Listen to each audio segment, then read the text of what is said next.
Hello friends, कैसे हैं आप सब। आशा करती हूँ आपकी तैयारी बहुत अच्छी चल रही होगी। आज के सेक्शन में ट्रांसलेशन का ही कंटिन्यूटी में बात करते हैं हम। यूकैरियोटिक ट्रांसलेशन एक्चुअली ये मैं लिख के लाई हूँ।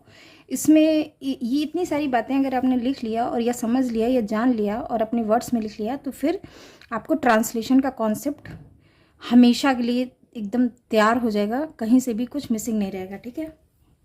और इससे ज़्यादा आसान कुछ भी नहीं है और इससे ज़्यादा आसानी से लिखा भी नहीं जा सकता। ठीक है। तो ये अभी का जो इसके कंटिन्यूटी में मैं बात कर रही थी तो वो था पॉइंट ऑफ डिस्टिंक्शन। कई बार पूछ लेता है यूकैरियोटिक एंड प्रोकैरियोटिक ट्रांसलेशन में डिफरेंस क्या है, या पॉइंट ऑफ डिस्टिंक्शन कितने बन सकते हैं, या दोनों का ट्रांसलेशन। तो अकॉर्डिंगली मैनेज कर लीजिएगा जितने भी वर्ड्स में पूछे जाए। अगर बहुत ब्रीफली पूछा जाए, ब्रीफ एन अकाउंट, अगर आप इतनी पॉइंट्स भी लिख देते हैं ना तो you will get up full marks. ठीक है। अच्छा, इस तरह से फ्रेमवर्क बना के लिखने से आपको मल्टीपल चॉइस क्वेश्चन भी तैयार हो जाते हैं। ठीक है। तो देख लेते हैं। फर्स्ट पॉइंट है timing. In eukaryotes translation is always well after transcription. You all know कि भाई पहले ट्रांसक्रिप्शन होगा देन ट्रांसलेशन होगा। लेकिन प्रोकैरियोट में थोड़ा सा डिफरेंस है। ट्रांसलेशन इज को ट्रांसक्रिप्शनल। ठीक है। साथ साथ भी कई बार हो जाता है। ऐसा नहीं है कि एक टर्मिनेट किया फिर दूसरा शुरू हुआ। ठीक है। अच्छा, लोकेशन की बात कर लेते हैं। तो eukaryotes carry out translation at multiple location, namely cytoplasm, mitochondria, chloroplast, inner space and nucleoplasm for messenger RNA surveillance. You all know ये सारी चीज़ें। ठीक है। अच्छा, इनिशिएशन। अगर यूकैरियोट्स की बात की जाए तो फर्स्ट अमाइनो एसिड नेवर फॉर्माइलेटेड। ठीक है। स्टार्ट कोडॉन में also be GUG that specify amino acid valine. तो ये बहुत इंपॉर्टेंट है। यूकैरियोट में स्टार्ट कोडॉन कई बार GUG भी होते हैं जो आगे चल के अमाइनो एसिड वेलाइन को स्पेसिफाई करते हैं। कौन सा अमाइनो एसिड? वेलाइन। याद कर लीजिएगा। There are several initiation factor involve which was functionally be divided into 2 categories. ठीक है। तो अगर on the basis of function की बात की जाए तो बहुत सारे इनिशिएशन फैक्टर हैं। जो फंक्शन के आधार पे बात की जाए तो 2 हैं। Initiation factor bind to ribosome eukaryote के ये हैं। तो आप इसी तरह लिखिएगा। Eukaryote initiation factor 1A, eukaryote initiation factor 2, eukaryote initiation factor 3, eukaryote initiation factor 5B। Right. Next है यूकैरियोट इनिशिएशन। नेक्स्ट है eukaryotic factor, sorry initiation factor जो मैसेंजर आरएनए से बाइंड होता है। तो एक तो राइबोसोम से बाइंड हो रहा है, दूसरा मैसेंजर आरएनए से बाइंड होता है। इसमें कौन से हैं? Eukaryote initiation factor 4F complex 3 सब unit EGA, eukaryote initiation factor 4B and eukaryote initiation factor 1। तो 4F कॉम्प्लेक्स जिसमें 3 सब यूनिट है EGA।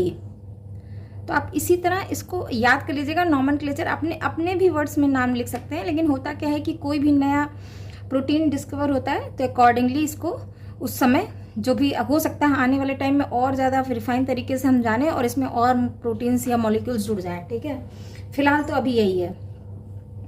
नेक्स्ट है the poly A tail is bound by specific protein known as poly A binding protein. Poly A tail eukaryotes में याद होगा आपको। Poly A tail is bound by specific protein known as poly A binding protein. तो peptide बना, एक nascent protein बना। इसके बाद ये नेसेंट प्रोटीन एक स्पेसिफिक प्रोटीन से बाइंड होता है जिसे हम कहते हैं poly A binding protein. These protein enables a circle formation by messenger RNA being translated. ठीक है। नेक्स्ट है when transfer RNA initiator bind to subunit of ribosome then messenger RNA is still not bound to subunit। ठीक है। when transfer RNA initiator bind to subunit of ribosome then messenger RNA will not bound to subunit। भाई देखिए, अभी ऊपर ही यही बात हुई थी कि जब यूकैरियोट में एक बार ट्रांसक्रिप्शन फिनिश हो जाता है तभी ट्रांसलेशन शुरू होता है, जबकि प्रोकैरियोट में ऐसा नहीं होता है। वही पॉइंट यहाँ पे लिखा हुआ है थोड़ा सा डेप्थ में जाके। ठीक है। कि ट्रांसफर आरएनए इनिशिएशन अगर शुरू राइबोसोम से अटैच हो गया तो मैसेंजर आरएनए नहीं होगा बाउंड। अच्छा, नेक्स्ट है a scanning process of messenger RNA is carried out to locate start codon. उसके बाद स्कैनिंग प्रोसेस शुरू होता है। भाई कहाँ पे है वो Shine Dalgarno sequence. Start codon is identified by being present in a particular sequence. अच्छा ये देखिए 5-ACC-AUG-G। तो देखिए यहाँ पे एक स्टार्ट कोडॉन मिल गया AUG, ठीक है। This sequence called Kozak sequence, this sequence is called Kozak sequence. Eukaryote में this sequence is called Kozak sequence, याद रखिएगा, कई बार पूछ लेता है मल्टीपल चॉइस क्वेश्चन में। देन आता है elongation, highly similar to prokaryote, ठीक है। Elongation is at to be name of elongation factors are given differently. तो बहुत सारे इलोंगेशन फैक्टर हैं जो पिछले वीडियोज में मैंने बात करी है।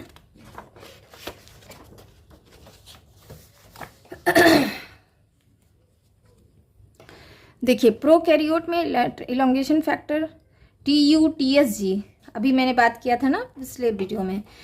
इसमें alpha beta gamma NG। Termination की बात की जाए तो highly similar to prokaryotes which depend on 2 classes of release factor, ठीक है। The only difference is that eukaryotes have class 1 release factor that is designated as eukaryote release factor 1। It identifies all 3 stop codon. तो यही एक difference है कि इसके पास एक class 1 release factor है जो बाकी के तीनों स्टॉप कोडॉन को आइडेंटिफाई कर लेता है। नेक्स्ट है ribosome recycling process occur in eukaryote 2, but molecular details and presence of ribosome recycling factors are yet to be establish. तो इसी तरह सेम आप भी लिखिएगा, इसका स्क्रीनशॉट ले लीजिए या 2 से 3 बार इसको देख लीजिए और सुन लीजिए और अपने वर्ड्स में भी आप इसको लिख सकते हैं। इससे ज़्यादा का रिक्वायरमेंट नहीं है, this is more than enough. तो that is all for translation. यहाँ पे ट्रांसलेशन खत्म होता है। फिर मिलते हैं एक नए टॉपिक के साथ। Till then bye bye.